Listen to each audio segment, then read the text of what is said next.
Hello students, कैसे हैं आप। मैं आज क्लास 8 ज्योग्राफी के चैप्टर फर्स्ट का सभी शॉर्ट और लॉन्ग क्वेश्चन आंसर आपसे डिस्कस करने वाला हूं। आप जल्दी से हमारे चैनल पर अगर नए हैं तो इसे सब्सक्राइब कर लें। तो आइए शुरू करते हैं। फर्स्ट क्वेश्चन है, आपके चैप्टर का नाम है आवर रिसोर्सेज। इस चैप्टर के हम सभी क्वेश्चन आज डिस्कस करेंगे। तो फर्स्ट क्वेश्चन है आपके लिए, what do you understand by the term resource. आप रिसोर्स से क्या समझते हैं। आंसर है any elements of the environment which can be used to satisfy our needs and is of value to us is called resource। वह कोई भी तत्व जो हमारे इन्वायरमेंट में है और जो हमारी ज़रूरतों को पूरा करता है, साथ ही जो उसके वैल्यू को ऐड करता है, उसे कोई मूल्य उसके होते हैं, तो उसको हम रिसोर्स कहते हैं। क्वेश्चन नंबर सेकंड है, name 3 factors that determine the use of resources. 3 factor बताएं जिससे हम रिसोर्स को डिटरमाइन कर सकते हैं। आंसर है 3 factors that determine the use of resources are the needs of the people of a region. 3 factor जो रिसोर्स को डिटरमाइन करते हैं, उसको निश्चित करते हैं, वो हैं, पहला needs of the people of a region, किसी भी क्षेत्र में रहने वाले लोगों की ज़रूरत, इससे उस रिसोर्स को हम डिटरमाइन करते हैं। दूसरा देयर नॉलेज, उन लोगों की नॉलेज क्या है। And the level of technology they use, उन्होंने उसको रिसोर्स बनाने के लिए कौन से टेक्नोलॉजी का प्रयोग किया है। तो ये 3 फैक्टर्स हैं जो किसी भी चीज़ को रिसोर्स बनाते हैं। क्वेश्चन थर्ड है, what are the 3 types of resources. 3 तरह के रिसोर्सेज कौन कौन से हैं। आंसर है 3 types of resources are human resource, natural resource, human resource and man made human made resource. These are the 3 types of resources. तो natural, human और human made resource, ये 3 तरह के रिसोर्स होते हैं। नेक्स्ट क्वेश्चन है question number 4, name 2 minerals that can be recycled. 2 ऐसे minerals यानी खनिज के नाम बताएं जिनको रिसाइकल किया जा सकता है। तो iron and gold are the 2 minerals that can be recycled. लोहा और सोना 2 मिनरल्स हैं जिनको रिसाइकल्ड किया जा सकता है। इसके अलावा बहुत सारी चीज़ें हैं जिनको हम रिसाइकल कर सकते हैं। एल्यूमिनियम को रिसाइकल कर सकते हैं, बहुत सारी चीज़ें जो रिसाइकल हो सकता है। What do you understand by a reserve. आप रिजर्व से क्या समझते हैं। आंसर है the portion of the actual resource which can be developed profitably with available technology is called a reserve.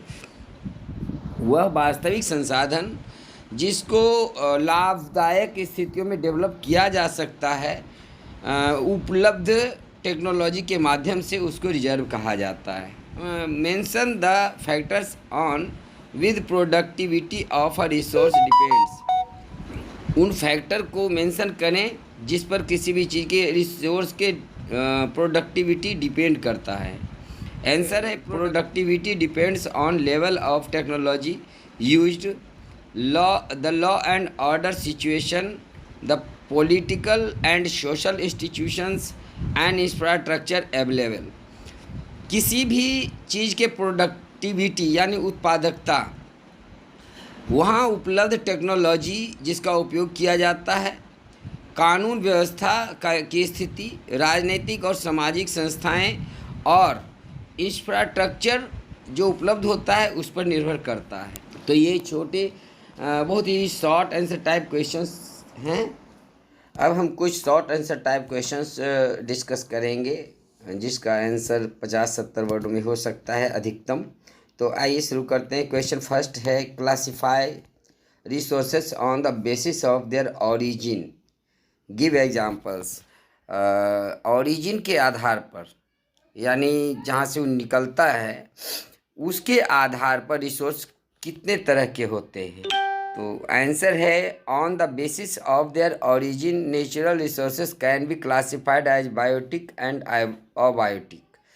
तो ओरिजिन के आधार पर, जन्म के आधार पर, निर्माण के आधार पर दो तरह के नेचुरल रिसोर्स होते हैं। पहला बायोटिक होता है और दूसरा अबायोटिक होता है। Biotic resources are obtained from living organism such as plants and animals.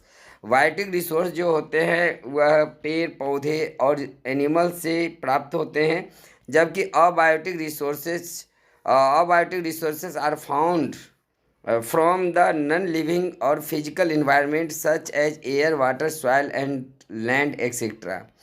Abiotic या अजैविक रिसोर्स नॉन लिविंग और फिजिकल इन्वायरमेंट से में पाया जाता है, जैसे एयर, वाटर, सॉइल और लैंड। ये सब अजैविक रिसोर्स माने जाते हैं, फिजिकल रिसोर्स माने जाते हैं। इन्हीं को अबायोटिक रिसोर्स भी कहा जाता है। नेक्स्ट क्वेश्चन है, distinguish between the potential and actual resources. Potential और एक्चुअल रिसोर्सेज में क्या अंतर होता है? तो सबसे पहले हम पोटेंशियल रिसोर्स देखेंगे। तो these are resources which exist in a region and could be used in future but have not been developed yet to their full potential. For example, we can generate electricity using the current of waterfall but it is not fully utilized. तो potential resource वह resource होते हैं जो प्रकृति में मौजूद तो हैं, लेकिन उनका उपयोग अभी पूरी क्षमता से नहीं होता है, लेकिन भविष्य में उसका उपयोग हो सकता है। जैसे कि बहुत सारे वाटरफॉल्स हैं, उससे बिजली का, हाइड्रो इलेक्ट्रिसिटी का उत्पादन हो सकता है, लेकिन अभी सभी जगह वाटरफॉल से इलेक्ट्रिसिटी का उत्पादन नहीं होता है। तो उसमें पोटेंसी है, उसमें क्षमता है, लेकिन वो रिसोर्स का उपयोग अभी पूरी तरह से नहीं किया जा रहा है। तो ऐसे रिसोर्स को पोटेंशियल रिसोर्सेज कहते हैं। Actual resource, these are resources which can be put to actual as their quantity and quality have been properly assessed through detailed survey. तो ऐसा रिसोर्स जो एक्चुअल में है, उसकी क्वांटिटी हमें पता है और उसके क्वालिटी को भी हम सर्वे के माध्यम से पता कर लेते हैं। तो ज़मीन के अंदर बहुत सारे रिसोर्स हैं जिनके बारे में पता चलता है कि हाँ, इतनी मात्रा में कोयला या लोहा का डिपॉजिट है, तो उसको एक्चुअल रिसोर्स कहा जाता है। अब देखिए, जो वाटरफॉल्स की बात हमने की थी, तो उसमें इतनी पोटेंसी है कि वो कभी ख़त्म नहीं हो सकता, लेकिन जो कोयला होता है वो एक निश्चित मात्रा में ही होता है। अगर उसको ज़्यादा निकाला जाएगा तो समाप्त हो जाएगा। तो ये इसकी जो एक्चुअल मात्रा ज़मीन के अंदर में है, वो सर्वे से पता चलता है, उसके क्वालिटी के बारे में, उसके क्वांटिटी के बारे में। तो उसको हम एक्चुअल रिसोर्स कहते हैं। क्वेश्चन 3 है, explain why humans are considered to be the most important resource. Human being को, मानव को सबसे महत्वपूर्ण रिसोर्स क्यों माना जाता है, व्याख्या करें। Answer, humans are the most important resource because in fact no substance in nature is a resource all by itself. कोई भी पदार्थ जो प्रकृति में पाया जाता है वह तब तक रिसोर्स नहीं होता है जब तक कि उसका उपयोग आदमी नहीं करते। इसीलिए ह्यूमन बीइंग्स के माध्यम से ही उसका उपयोग होता है, जो प्रकृति में रिसोर्स बन करके हैं। तो इसलिए चूँकि मनुष्य के माध्यम से वो रिसोर्स तैयार होते हैं, इसलिए वो सबसे महत्वपूर्ण रिसोर्स होते हैं। It has to be put to use by us. इसका उपयोग हम लोग करते हैं, and only then it acquires resource value. जब मनुष्य के द्वारा उसका उपयोग किया जाता है तभी उसका कोई वैल्यू होता है, और बिना वैल्यू के कोई चीज़ रिसोर्स नहीं होते हैं। दस resource is created by human efforts increased by the applications of human intelligence. तो कोई भी रिसोर्स मनुष्य के द्वारा ही क्रिएट किया जाता है, मनुष्य के प्रयास से किया जाता है, विभिन्न तरह के जो उनके इंटेलिजेंस है, उनकी योग्यता है, टेक्नोलॉजी है, उसके माध्यम से वो रिसोर्स बनते हैं। इसलिए ह्यूमन रिसोर्स सबसे महत्वपूर्ण है। आंसर जी है, classify resource on the basis of their renewability, give examples. तो ये लॉन्ग क्वेश्चन आंसर है कि रिसोर्स को रीन्यूएबिलिटी यानी नवीनीकरण के आधार पर कितने तरह के होते हैं उसको क्लासिफाई करें, एग्जाम्पल के साथ बताएं। आंसर है, on the basis of renewability natural resources can be classified as renewable और नॉन रिन्यूएबल रिसोर्सेज। तो रिन्यूएबिलिटी यानी कि नवीनीकरण के आधार पर नेचुरल रिसोर्स दो तरह के होते हैं, एक रिन्यूएबल रिसोर्स और दूसरा नॉन रिन्यूएबल रिसोर्सेज। पहला, सम resources like sunlight, wind, water, sand do not get exhausted even after continuous use। कुछ ऐसे रिसोर्स हैं जैसे हवा, पानी, ज़मीन, ये सब कभी भी सूर्य की गर्मी कितना इसका उपयोग किया जाए तो ये समाप्त नहीं होने वाले हैं। They have the capacity to reproduce और regenerate within a period of time. इनमें ये कैपेसिटी होता है कि वो कुछ समय में ही वो फिर से रीजनरेट हो जाते हैं। जैसे पानी का अगर हम उपयोग करते हैं तो फिर से वो वाटर साइकिल ही है जिसके कारण वो फिर से बारिश के रूप में आ जाता है और ये समाप्त नहीं होते। इसी प्रकार से हवा का हम कितना ही उपयोग करें वो समाप्त नहीं होता है, उसको रीजनरेट होता है। They are called renewable resources. और इसीलिए चूँकि ये फिर से वो बनते बिगड़ते रहते हैं और इसलिए हम इसको रिन्यूएबल रिसोर्स कहते हैं। Some resources get completely exhausted after use and can not be renewed. कुछ रिसोर्स ऐसे हैं जिनको ज़्यादा उपयोग करने के बाद वो समाप्त हो जाते हैं, हो सकते हैं और उसका पुनर्निर्माण नहीं हो सकता, नवीनीकरण नहीं हो सकता। तो ऐसे रिसोर्स को हम नॉन रिन्यूएबल रिसोर्स कहते हैं। Such type of resource is called non renewable resource.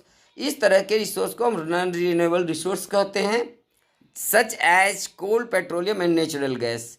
Coal, petroleum और नेचुरल गैस ऐसे ही नॉन रिन्यूएबल रिसोर्स हैं क्योंकि इनका अगर उपयोग किया जाता है तो दोबारा इसका निर्माण नहीं हो सकता है। कोयले को बनने में लाखों साल लग जाता है।